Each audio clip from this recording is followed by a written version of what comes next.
अस्सलाम वालेकुम dear students. आज का जो हमारा ये टॉपिक है that is the second part of routes of drug administration. इससे पहले जो हमने टॉपिक कवर किए थे वो इंट्रावीनस ड्रग्स तक हमने कवर किए थे, उसके बाद सबकुटेनियस की बारी है। तो व्हाट इज़ सबकुटेनियस, इसको शॉर्ट फॉर्म में एससी लिखते हैं या हाइपोडर्मिक इंजेक्शन भी इसको कहते हैं। ये वो रूट्स ऑफ ड्रग एडमिनिस्ट्रेशन है जिसमें हमने सिरिंज को जो है वो नीडल को हमने 10 to 15 डिग्री स्किन के परपेंडिकुलर हमें रखना होता है। So injection of drug solution in subcutaneous tissue हम इसको इंजेक्ट करते हैं।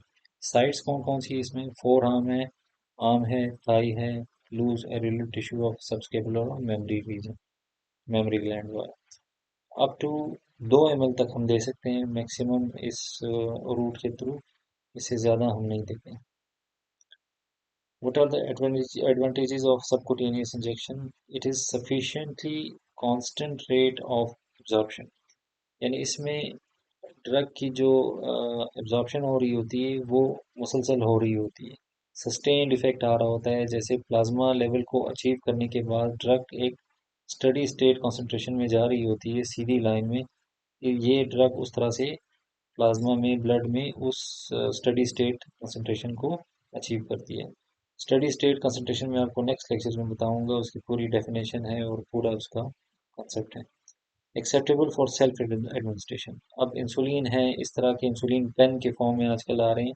यहाँ इसका एक एडजस्टर होता है, इसमें 2 4 6 यूनिट आपने जितने भी लगाने हैं वो आप यहाँ पे सेट करें उसको, एडजस्टर को, और यहाँ से आप प्रेस करें और नीडल को स्किन के, छोटी सी नीडल होती है, उसको आप स्किन के अंदर लेके जाएं और यहाँ से आप पुश करें। तो जितने यूनिट आपने यहाँ पे सेट किए होते हैं, इंसुलिन उतनी ही रिलीज होके आपके सबकुटेनियस फैट्स में, टिश्यूज में आके इंजेक्ट हो जाती है। तो आप ये खुद भी लगा सकते हैं। क्यों? उसकी सस्टेनेबिलिटी की और कांस्टेंट रेट ऑफ एब्जॉर्प्शन की क्या वजह है? क्योंकि इसका फर्स्ट पास इफेक्ट मिनिमल है या बिल्कुल भी नहीं है, ना होने के बराबर है। बायोअवेलेबिलिटी इसकी 75 टू लेस देन 100% होती है। लेकिन इसके कुछ नुकसानात हैं, जैसे इंसुलिन के, ये बहुत बड़े नुकसानात हैं इंसुलिन के। जब आप सबकुटेनियस इंजेक्शन लगाते हैं तो सबसे पहले क्या होता है, एट्रोफी होती है। यानी जो जो फैट्स हैं वो अ, उसकी इस तरह से एबनॉर्मल कलेक्शन हो जाती है, लंप की तरह बड़े बड़े से बॉल्स बनते हैं एब्डोमेन पे। ठीक है। हाइपरट्रोफी हो सकती है स्किन की, स्किन जो फैट्स टिश्यू है वो हाइपर वो हो जाते हैं, मतलब उनकी इनलार्जमेंट हो जाती है। ठीक है। तो ये सारी प्रॉब्लम इस इंसुलिन के सबकुटेनियस इंजेक्शन की वजह से हो सकती है। इसके अलावा कभी कभार नेक्रोसिस हो सकती है, जैसे अब ये बताया स्किन बिल्कुल सबकुटेनियस एरिया से डेड हो गई है। ठीक है। रिस्क ऑफ सेप्सिस हो सकता है, cannot be use in shock, आप शॉक में इस्तेमाल नहीं कर सकते हैं, क्योंकि इतना सिर्फ इसका जो इफेक्ट है वो सबकुटेनियस एरिया में ही रहता है। शॉक में हमने आईवी और आईएम पे जाना होता है, स्पेशली आईवी पे आपने जाना होता है। So not suitable for irritant drugs, severe pain and necrosis के न कर, जैसे ये बताया हुआ। Not suitable for large volume of drugs, मैंने आपको बताया कि मैक्सिमम 2 ml तक आप ले सकते हैं।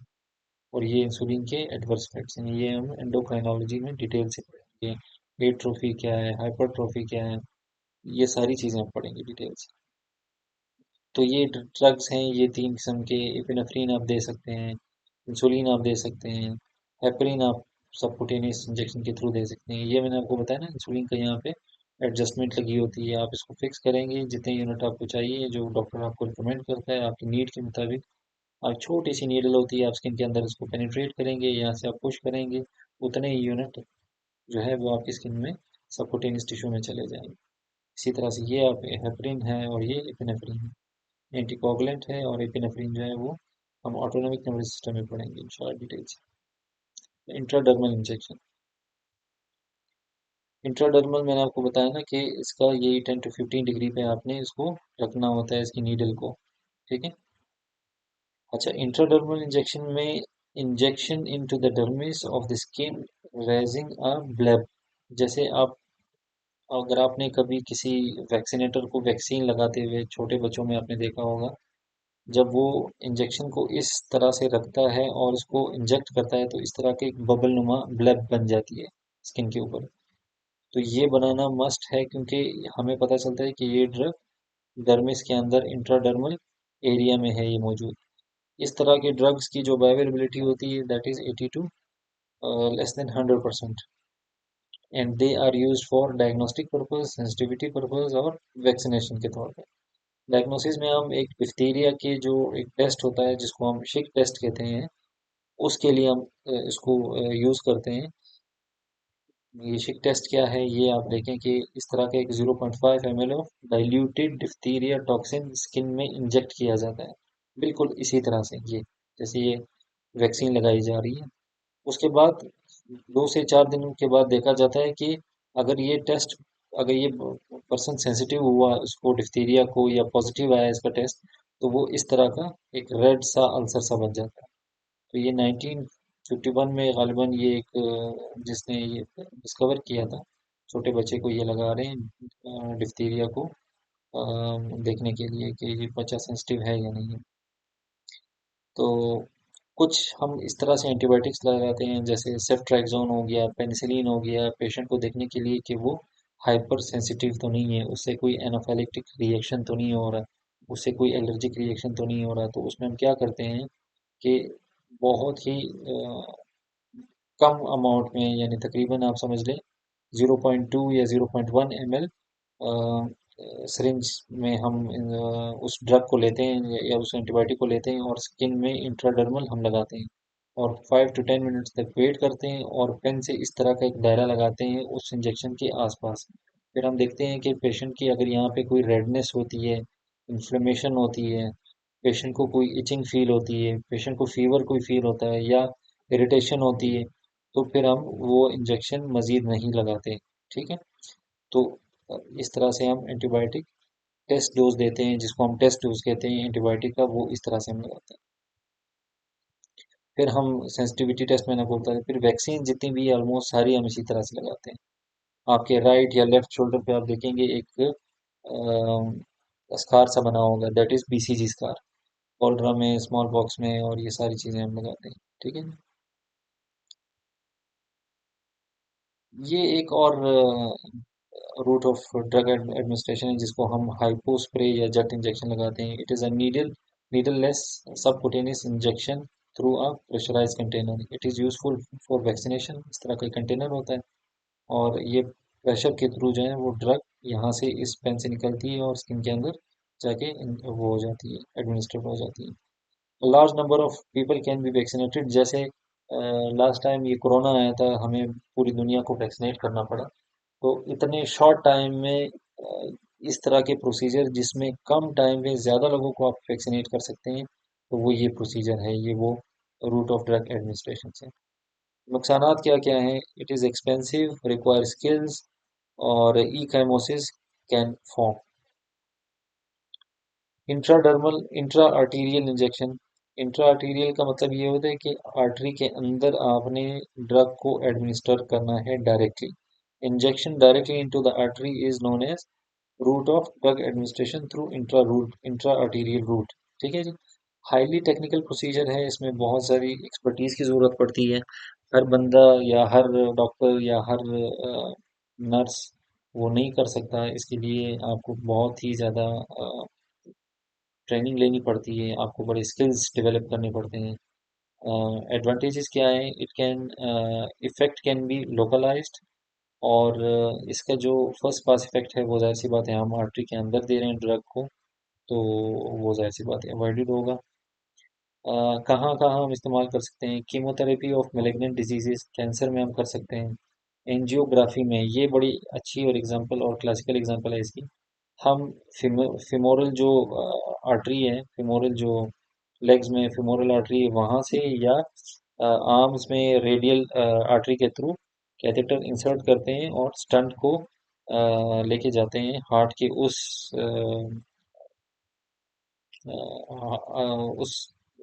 वेसल तक जहाँ तक उसकी ब्लॉकेज हुई होती है। तो ये भी एक रूट है, थेरेप्यूटिक रूट है, एक यानी एक डायग्नोस्टिक, और आप समझ लें कि इस रूट के थ्रू हम ड्रग्स को और यानी स्टंट्स को, इन चीज़ों को हम लेके जाते हैं उस स्पेसिफिक एरिया में जहाँ पे उसकी रिक्वायरमेंट होती है।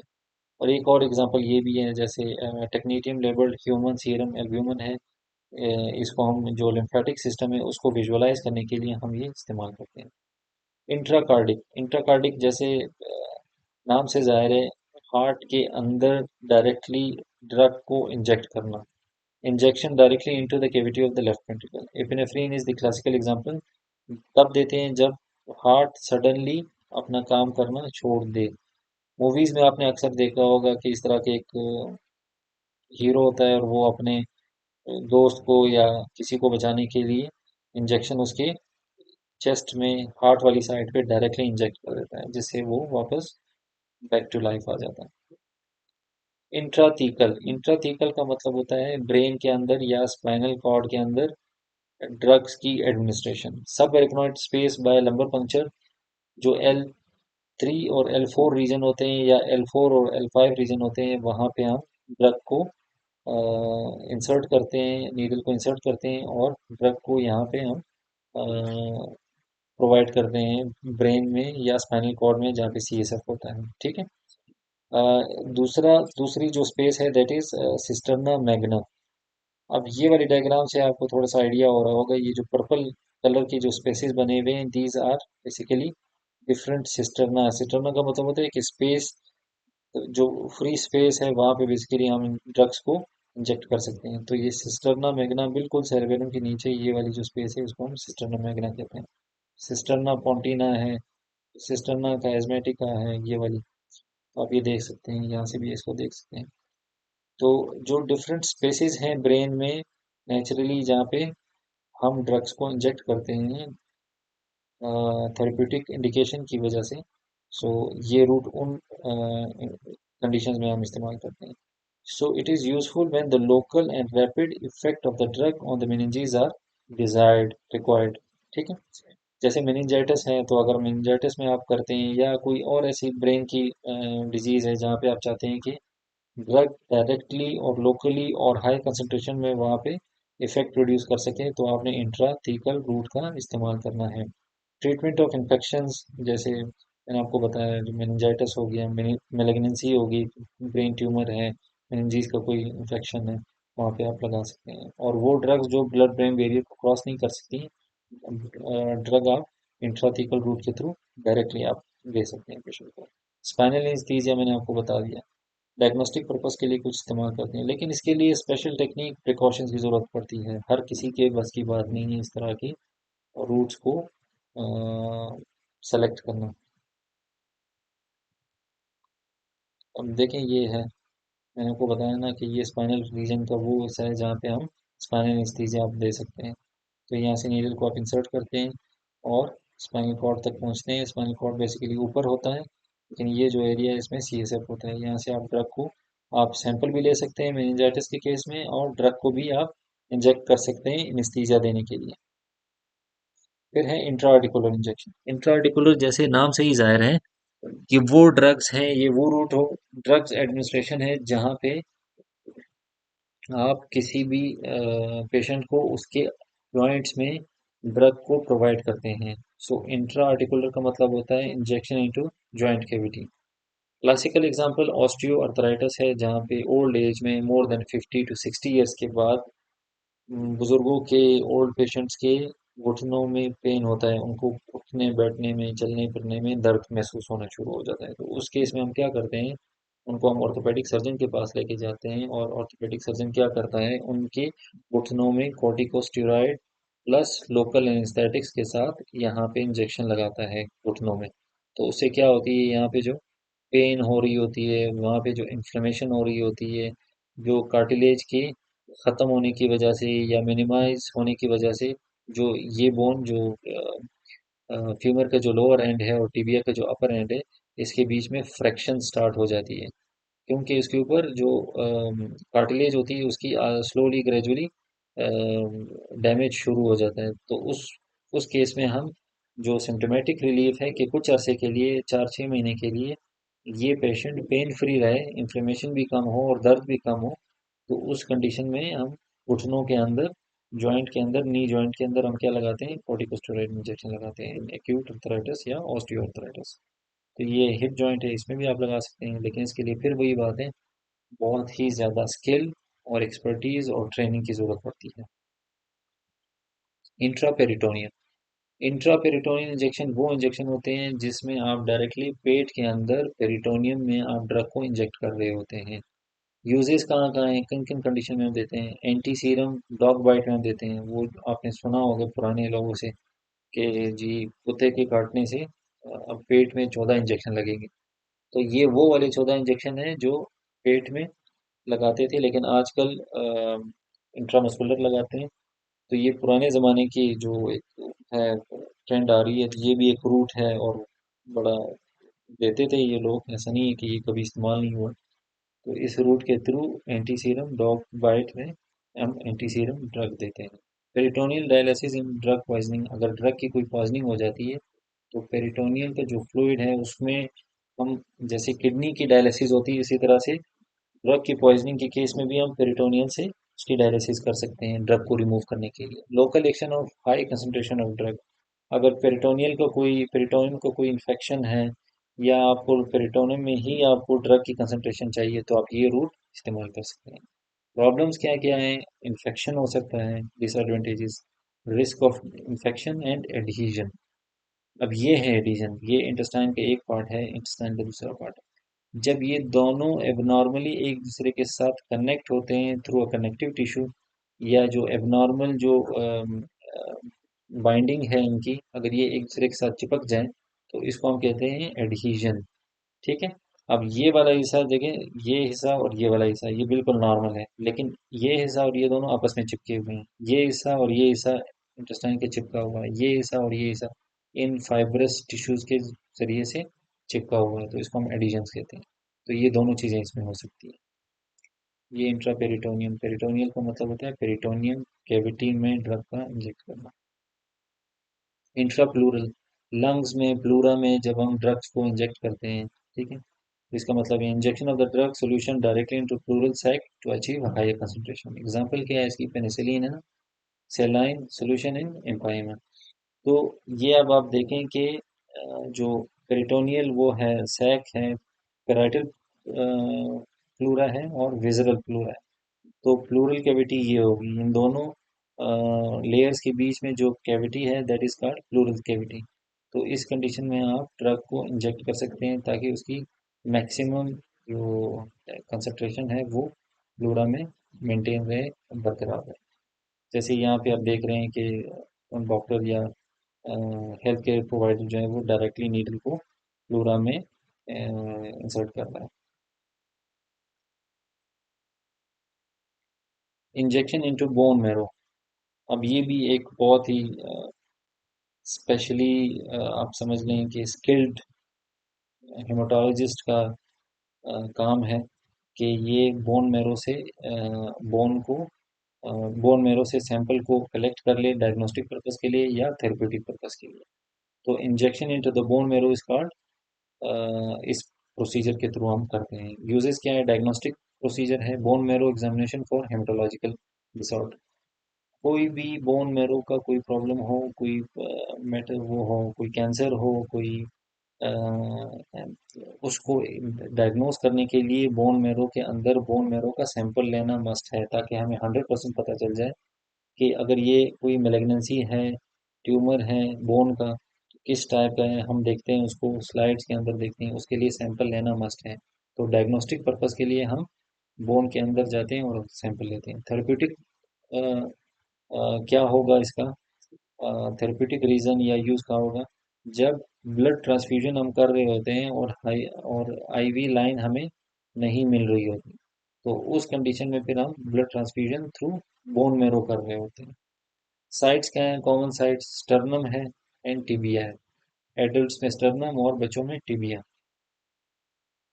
Inhalational route, inhalational route of drug administration, आपने अक्सर देखा होगा कि जब आपको रेस्पिरेटरी ट्रैक का कोई इन्फेक्शन हो या एलर्जिक रिएक्शन हो या कफ हो आपको, तो डॉक्टर के पास आप जाते हैं, वो कहते हैं कि आप नेबुलाइज हो जाएं। It is a basically nebuliser, वो आप लगाते हैं, उसमें वो दवाई लगाते हैं, उसमें दवाई डाल देते हैं और फिर मास्क के थ्रू आप उसको इनहेल कर रहे होते हैं।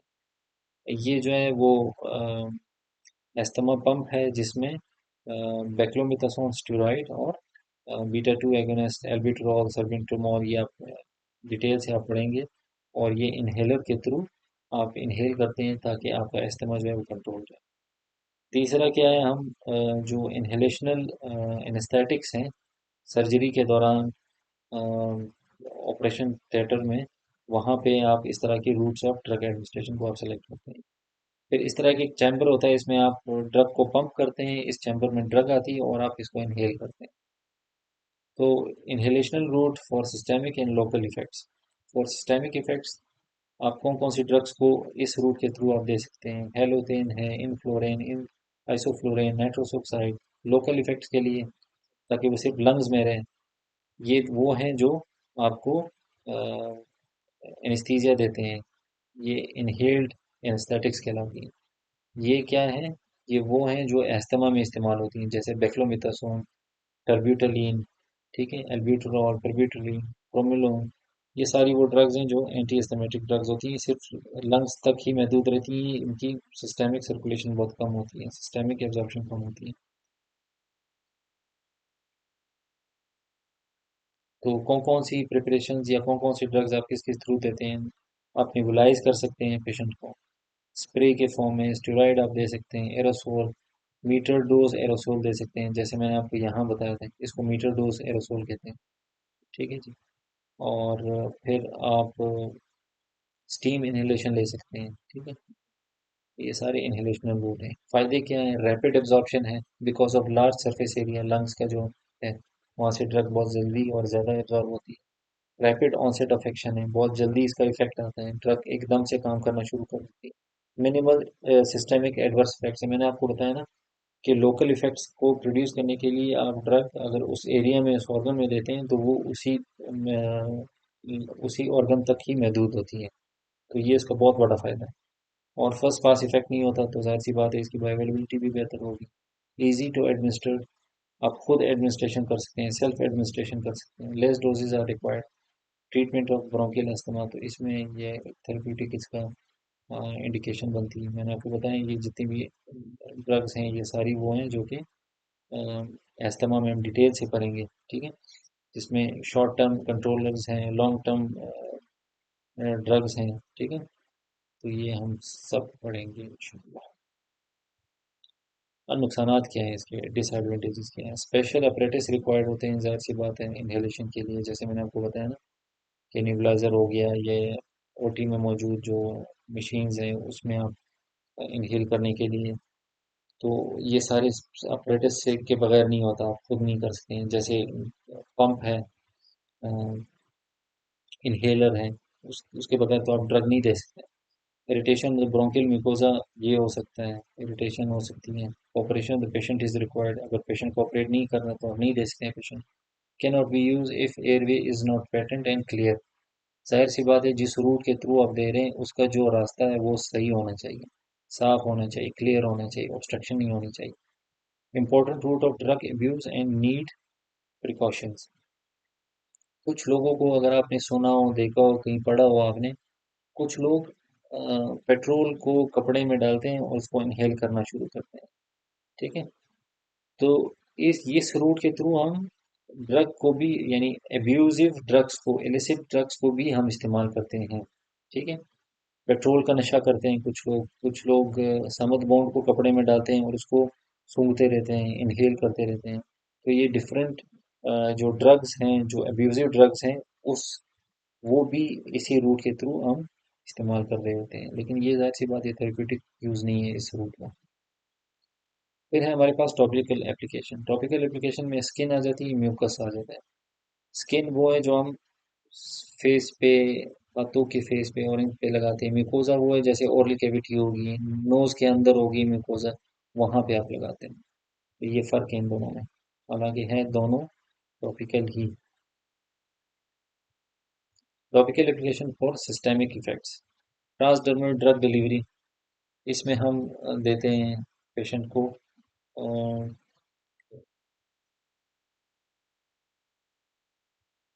ड्रग की डिलीवरी करते हैं इसमें ट्रांसडर्मल रूट के थ्रू। ठीक है जी। और दूसरा है इंट्रानेजल रूट, तो ये भी एक रूट है ड्रग को डिलीवर करने के लिए, नोज के थ्रू। ठीक है, ट्रांसडर्मल पैच जो है वो मुख्तलिफ कंडीशन में इस्तेमाल होता है, जैसे मैं आपको डिटेल से बताता हूँ। Transdermal drug delivery system, drugs applied to the skin in the form of controlled release topical patches for systemic effects, ताकि इसके इफेक्ट्स भी सिस्टेमिकली हमारे पास आ सके। उस तरीके से हम ड्रग को बॉडी में डिलीवर करते हैं। Recent devices has adhesive patches of various shapes and size, 55 to 20 centimetre के पैचेस आते हैं। आप पैचेस कहाँ कहाँ पे लगा सकते हैं, जैसे यहाँ पे स्किन पे बताया हुआ है, इन ट्रांसडर्मल पैच, चेस्ट पे, मेस्टॉइड पे, एब्डोमेन पे, अपर आर्म पे, लोअर बैक पे, इन सब एरियाज में आप लगा सकते हैं। ट्रांसडर्मल ड्रग डिलीवरी सिस्टम कहाँ कहाँ यूज होता है? नाइट्रोग्लाइसरीन फॉर एंजाइना के पेशेंट में अगर आप स्किन पे लगा लेते हैं नाइट्रोग्लाइसरीन, को मैंने बताया था आपको लास्ट टाइम भी कि इट इज़ अ वेजोडाइलेटर। ठीक है, आप सबलिंगुअल भी रख सकते हैं जुबान के नीचे, और ट्रांसडर्मल पैच भी रख सकते हैं। Hyoscine to prevent the motion sickness, जिन लोगों को ड्राइविंग के दौरान वोमिटिंग, नोजिया, इस तरह की चीज़ें आती है, या सी सिकनेस होता है, जैसे समुद्र में जाते हैं वोमिटिंग करते हैं, उसमें हम हायोसिन लगा, हम हायोसिन आप ओरल भी दे सकते हैं, और ट्रांसडर्मल पैच के थ्रू भी आप दे सकते हैं। और फेंटानिल ये ओपियोइड एनाल्जेसिक है, बहुत स्ट्रॉन्ग पेन किलर है कैंसर के पेन को रिड्यूस करने के लिए। फायदे क्या है? सस्टेन्ड इफेक्ट है, कंटिन्यूस स्किन के ऊपर ड्रग लगी हुई है, कंटिन्यूसली नीचे जितने भी स्मॉल कैपिलरीज हैं, ब्लड वेसल्स हैं, उनको ड्रग पहुंच रही है डायरेक्टली। ठीक है, फर्स्ट पास इफेक्ट इसमें अवॉइड होता है, जिसकी वजह से इसकी बायोअवेलेबिलिटी भी बहुत बेहतर है। ठीक है, as compared to the oral route. नुकसानात क्या है कि जहाँ पे पैच लगा हुआ है उसमें स्किन की इरिटेशन हो सकती है, वहाँ पे एलर्जिक रिएक्शन हो सकते हैं, वहाँ पे इन्फ्लेमेशन हो सकती है, ये सारी प्रॉब्लम्स हो सकती है इसमें। अब ये एक पैच बताया हुआ है, ये ब्लू कलर का।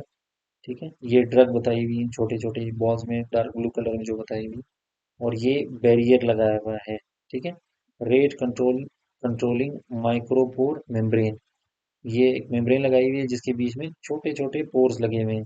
ड्रग स्लोली ग्रेजुअली इन पोर्स के थ्रू आती है और नीचे वाले पोर्शन में, ठीक है, जो एडहेसिव, जहाँ पे स्किन के नीचे ये चिपका होता है, तो वहाँ से इन माइक्रो कैपिलरीज के थ्रू ड्रग एब्जॉर्ब होती है, और वहाँ से सिस्टेमिक इफेक्ट इसका आना शुरू हो जाता है। ठीक है, इंट्रानेजल, ये वो रूट है जो नोज के थ्रू हम देते हैं, जैसे नाम से जाहिर है। ड्रग्स में भी एडमिनिस्टर्ड इंट्रानेजली फॉर सिस्टेमिक इफेक्ट्स, जैसे डायबिटीज इंसिपिडस में हम डेस्मोप्रोसिन देते हैं। ठीक है, डायबिटीज इंसिपिडस क्या होता है इसकी डिटेल हम पढ़ेंगे, डायबिटिक्स में पढ़ेंगे। Diabetes mellitus, insulin under trial है कि हम इंट्रानेजली इसके ऊपर दे सकते हैं या नहीं दे सकते हैं, इसके ऊपर रिसर्च जारी है। ऑस्टियोपोरोसिस में इंट्रानेजल कैल्सिटोनिन देते हैं। ठीक है, और ड्रग अब्यूज में हम देते हैं या लोग करते हैं, दैट इज कोकेन।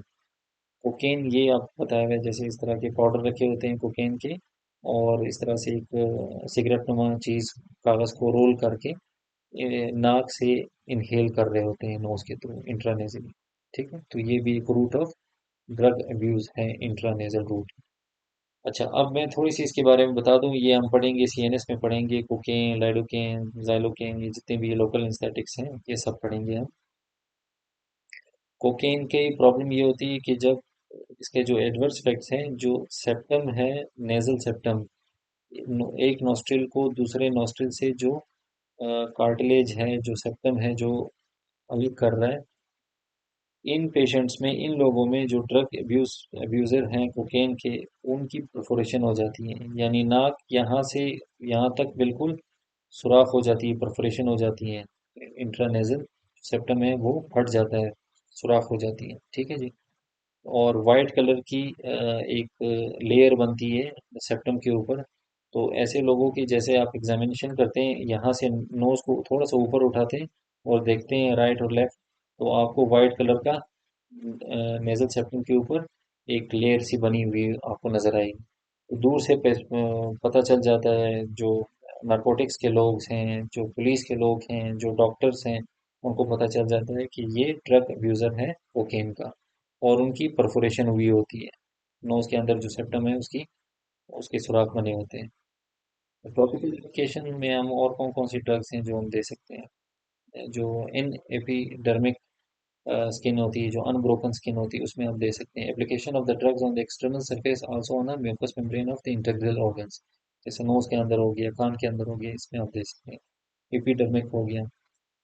एपिडर्मिक आप ड्रग्स को अप्लाई कर सकते हैं इंटेक्ट स्किन के ऊपर, ठीक है।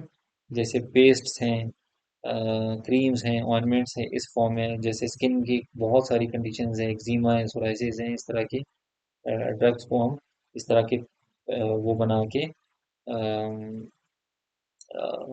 प्लास पेस्ट्स बना के, क्रीम्स बना के, बड़े बड़े पैचेस बना के स्किन के ऊपर लगा के पूरी रात के लिए रैपिंग करके प्लास्टिक के साथ आप उसको लगा सकते हैं। तो ये भी एक ड्रग डिलीवरी का एक रूट है। आप epidermic drugs are rubbed into the skin in oily vehicles so that it can promote the passage of the active principle in the form of ointment, cream and oils. Mucous membrane में आपको बता दिया कि different mucus membranes हैं। जैसे आई में आप दे सकते हैं कंजक्टाइवल सैक में, पाइलोकार्पिन हम देते हैं आई ड्रॉप्स में इंट्राऑक्यूलर प्रेशर को कम करने के लिए, IOP intra ocular pressure. Atropine आप लगा सकते हैं, दे सकते हैं पेशेंट को। कुछ एंटीबायोटिक्स हैं, जेंटामाइसिन, मॉक्सीफ्लॉक्सिन, टोब्रामाइसिन। मुख्तलिफ चीज़ें आप आइज़ में कंडीशन के ऊपर, क्लिनिकल कंडीशन के ऊपर डिपेंड करता है कि आप पेशेंट को क्या दें। ईयर में आप लगा सकते हैं, ड्रग्स दे सकते हैं ईयर ड्रॉप्स के फॉर्म में, नेजल कैविटीज़ में, ओपन वुंड्स में, ठीक है।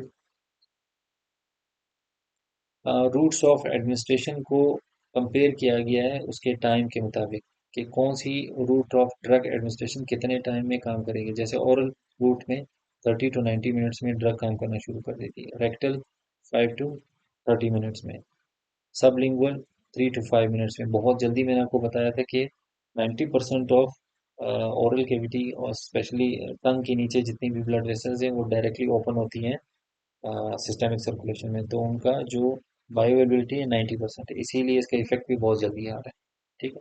इसी तरह से इंट्रा ओशियस का मतलब होता है बोन के अंदर, बोन्स बोन्स के अंदर ड्रग को इंजेक्ट करना। 30 to 60 सेकेंड्स के अंदर आ जाती है। इंट्रावीनस 30 to 60 सेकेंड्स के अंदर उसका इफेक्ट आना शुरू हो जाता है। तो ये सारी एक आपको जनरलाइज आइडिया देने के लिए टेबल मैंने आपको बताया। अच्छा, ये एक समरी है। ये बहुत अच्छी टेबल बनी हुई है कि रूट ऑफ ड्रग एडमिनिस्ट्रेशन कौन कौन सी है हमारे पास लेफ्ट साइड में, एब्जॉर्प्शन पैटर्न क्या है हमारे पास। इसमें सिर्फ एक मैं बताऊंगा, बाकी आप खुद यहाँ से पढ़ सकते हैं अपनी बुक से भी। ये लिपिनकॉर्ड की वो है, टेबल है, ये आपसे आप पढ़ सकते हैं। फायदे क्या हैं, नुकसानात क्या हैं और एग्जांपल्स क्या हैं। अब एक ओरल रूट में आपको बता देता हूँ जो कि ऑलमोस्ट हमने सब चीज़ें वन बाय वन डिटेल में हम पढ़ चुके हैं। ओरल रूट में जो एब्जॉर्प्शन है वो वेरिएबल है, मैंने आपको बताया। आपको नहीं पता चलता कि हमारी ड्रग कितनी एब्जॉर्ब होगी। 5 to <100% होती है। सेफेस्ट एंड मोस्ट कॉमन है, ये मैंने बताया था, कन्वीनियंट है, इकोनॉमिकल है, और ये economical route of drug administration है। उसके बाकी भी मैंने फायदे बताए थे, लेकिन ये है कि इस टेबल से आपको ज़रा समराइज करने में एग्ज़ाम में और वाइवा में आपको जल्दी से एक रिव्यू मिल जाता है, क्विक रिव्यू मिल जाता है, इसका ये फ़ायदा। नुकसानात क्या क्या हैं, limited absorption of some drugs होती है, फूड में भी अफेक्ट द एब्जॉर्प्शन, जाहिर सी बात है। Majority of the drugs are absorb on empty stomach, ठीक है। तो patient compliance is necessary, drugs may be metabolized before systemic absorption। तो ये मैंने आपको बताया था कि इसकी जो फर्स्ट पास इफेक्ट है बहुत ज़्यादा होती है। एग्जाम्पल क्या क्या है हमारे पास, एसिटामाइनोफिन जो कि पेनाडोल के जो केमिकल फार्मूला है वो है, एमोक्सिसिलिन सस्पेंशन, ये सारी ड्रग्स हैं। तो ये वन बाय वन आप इसको देख सकते हैं। अच्छा, ये जो टेबल है this is from the Goodman Gillman. इसमें भी यही उसी तरह से बताया हुआ है कि एब्जॉर्प्शन पैटर्न क्या है, स्पेशल यूटिलिटी क्या है, लिमिटेशन क्या है उस ड्रग की, उस रूट की। तो ये भी आप एक नज़र देख सकते हैं, इसको आप पढ़ सकते हैं। तो आज का ये जो दूसरा लेक्चर था रूट्स ऑफ ड्रग एडमिनिस्ट्रेशन, तो वो यहाँ पे ख़त्म होता है। तो नेक्स्ट हम इंशाल्लाह पढ़ेंगे फार्माकोकाइनेटिक्स के जो चार प्रोसेस हैं, absorption, distribution, metabolism and elimination. और सबसे पहले हम एब्जॉर्प्शन को डिफाइन करेंगे, उसके फिर समझने के, उसके कॉन्सेप्ट्स को समझने की कोशिश करेंगे कि एब्जॉर्प्शन होती क्या है। तो मुझे उम्मीद है कि नेक्स्ट लेक्चर में आपसे मुलाकात होगी इंशाल्लाह। तब तक इजाज़त दे दीजिए।